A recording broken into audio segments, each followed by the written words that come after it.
The team has flown to Slovakia to meet with a scientist, do a lab tour, and answer what makes this research so challenging, yet possible. Tell us who you are, your name, and what you do.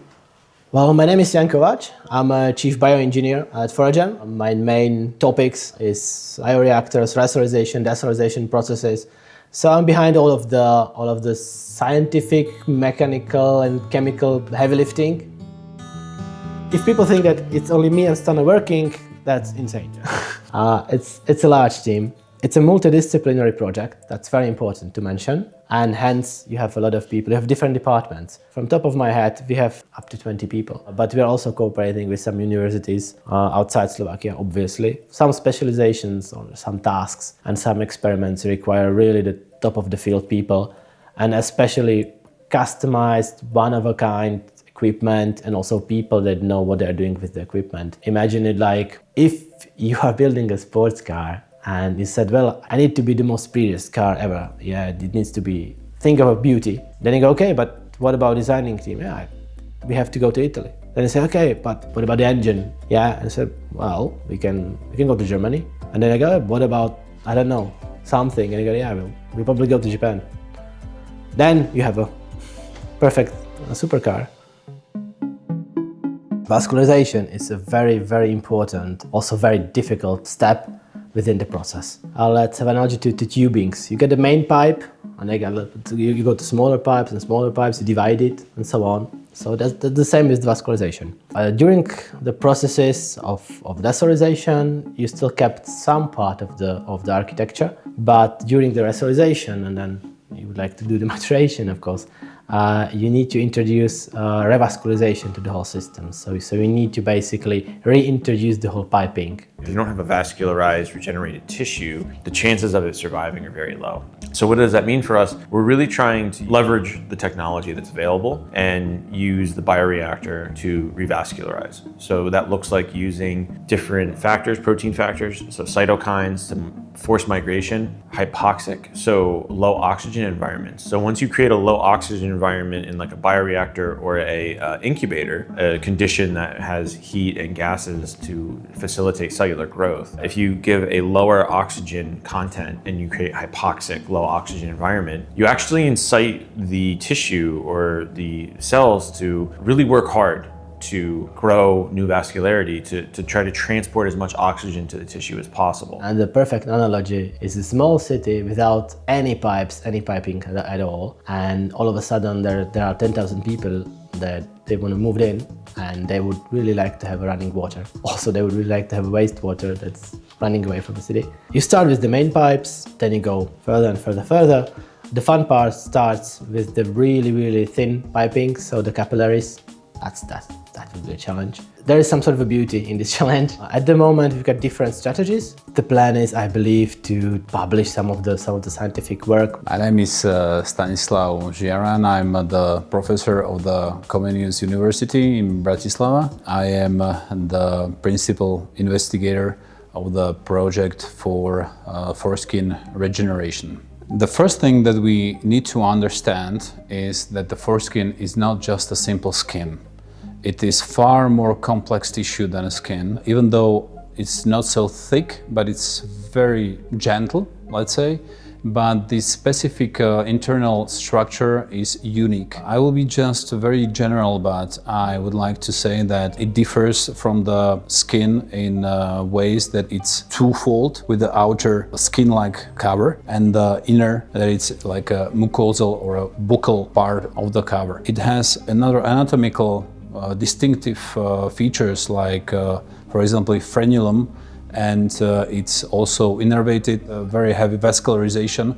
And on top of that, you need to have all of those two layers to move freely without friction. This makes foreskin unique and very different from the, let's say, casual or normal skin. And this makes also this regeneration and tissue engineering far more challenging and more exciting.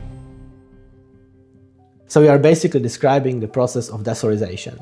which means you are trying to remove donor cell from donor's tissue. You are trying to preserve the extracellular matrix within this process, or ECM in the shortcut, the structural and biochemical framework, some sort of a scaffolding, we can say, that gives the tissue much of its architecture and biological and biomechanical identity. Imagine that the process is the same like you have in a building and you strip down all the concrete parts. You are just having the bare frame, the bare iron frame, was there, the whole scaffolding. If you are too harsh, if you removed a bit too much, it's all of a sudden just a frame. So the new employees need much more longer time and a longer period to figure out where to go, to figure out what else to renovate, how to repair the damages, and where each department belongs. And then versus decellularization protocol or approach that is more refined.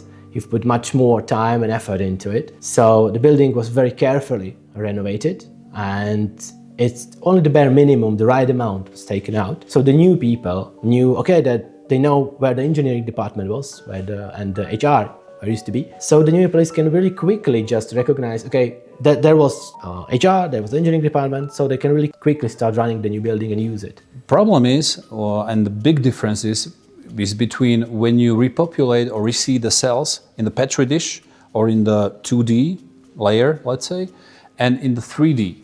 And of course, there is another difference when you repopulate just a small part of the decellularized matrix, or when you repopulate the whole bunch and the large chunk of the decellularized matrix. These are the things that we are working on, and I think we are heading in the good direction, because the difference is that we need to use the dynamic recellularization and of course with the use of bioreactors. That can help us to distribute cells more equally and then help us to maturate also these cells and to grow into these extracellular matrix.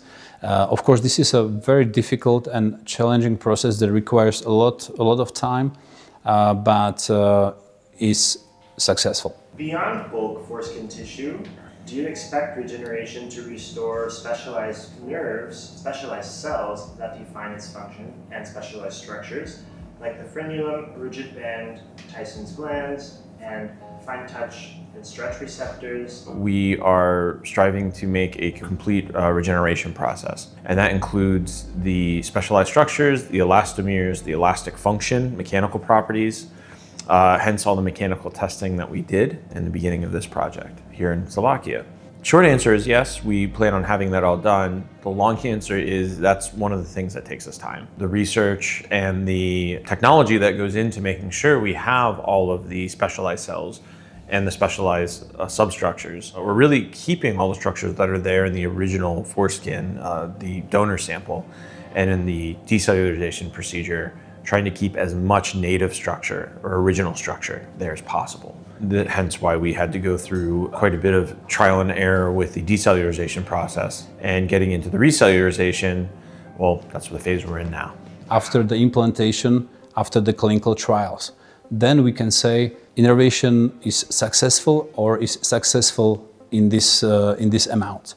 So right now we know that the reinnervation will eventually occur, but we cannot guarantee the exact amount and proportion of the reinnervation as a result. Where do we draw the line of acceptable and our end goal? And we really don't have that in mind right now. The goal is to have, the end goal, the one final focus is what we have in mind. We haven't met a point where we have to say, okay, this is good enough, and then keep researching to try to find that end goal as we're trying to get into clinical. We haven't really hit that point yet. We're still in the recellularization process, where we're recellularizing the decellularized matrix with several different experiments. And that's the exciting part right now. We're on the frontier. And we know from the skin transplantation that the nerves eventually will start to infiltrate the graft, and they will give you the innervation of the transplanted graft. So the data suggests that the key for this infiltration and spontaneous innervation is in the extracellular matrix. That's the key. This is the only thing in this case that has the natural cues and the attractants that will help the nerve fibers to re-innervate the construct, or the foreskin in this case. Is it biomechanical identical, the new recellularized, rematerialized, new construct to the original one? The ultimate goal would be, it should be the same. It should be the same like the natural one. So far we've done abundance of biomechanical tests and experiments. We have a lot of data based on natural foreskin, so we know where we are heading, so we know where's the goal, where the goal lies, so we know. And so far we are tuning everything up, so we are steering your whole project to that direction, to that goal. But thankfully, we've conducted a lot of measurement, there was a huge analysis that was undergoing last year, I believe. So we can really describe in detail the biomechanical properties of a foreskin. Because firstly, you need to really know to what you are referring to. What measures are you taking to ensure that decellularized matrix is in the right condition to promote ingrowth?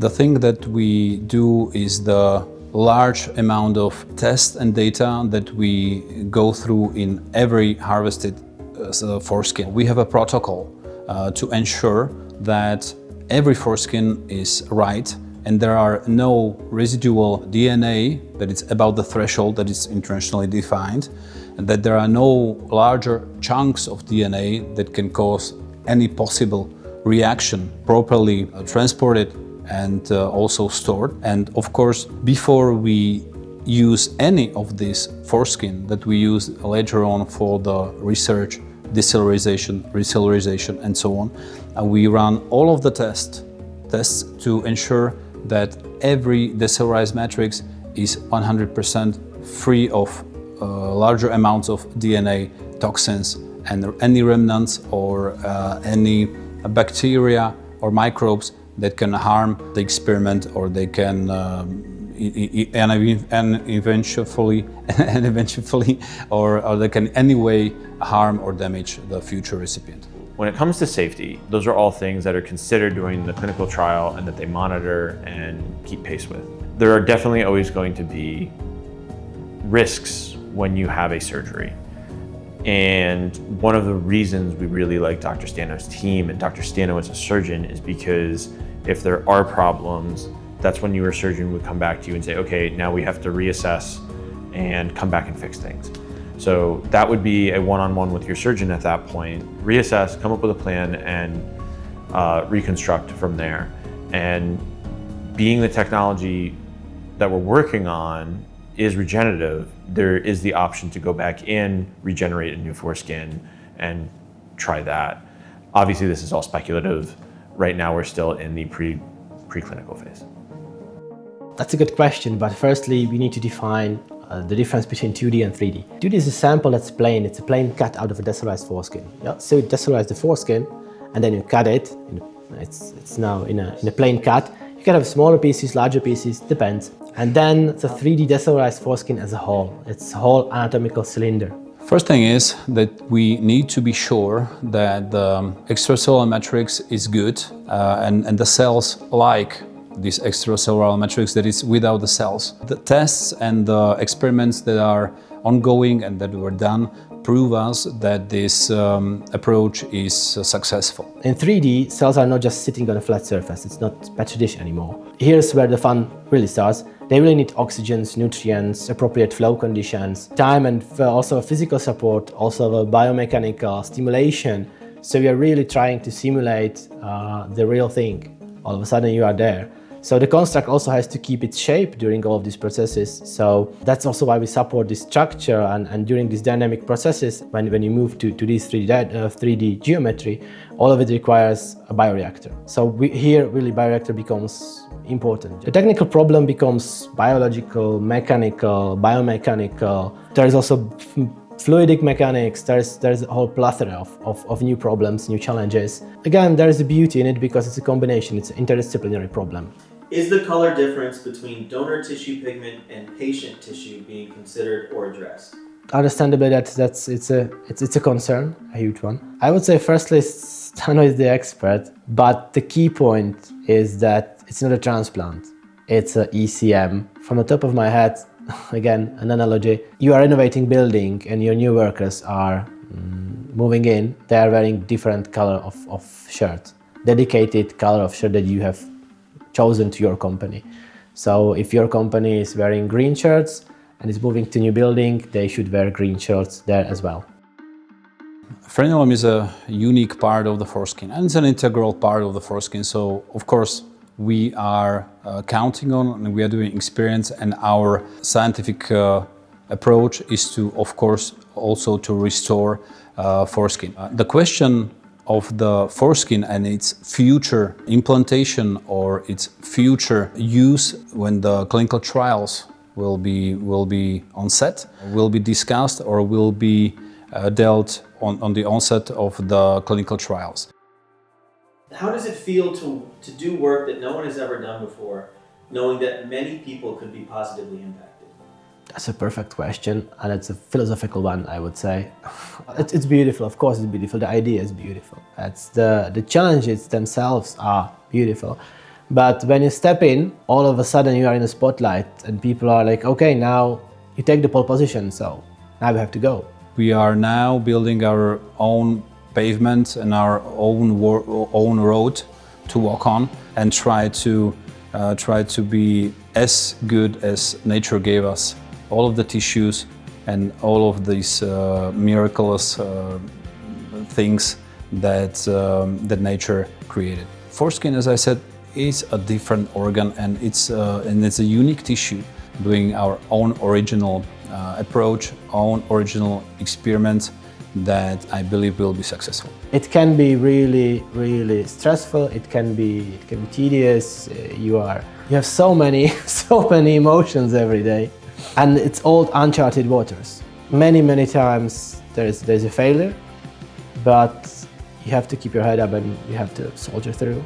And because the idea is really beautiful and it's bigger than a single scientist.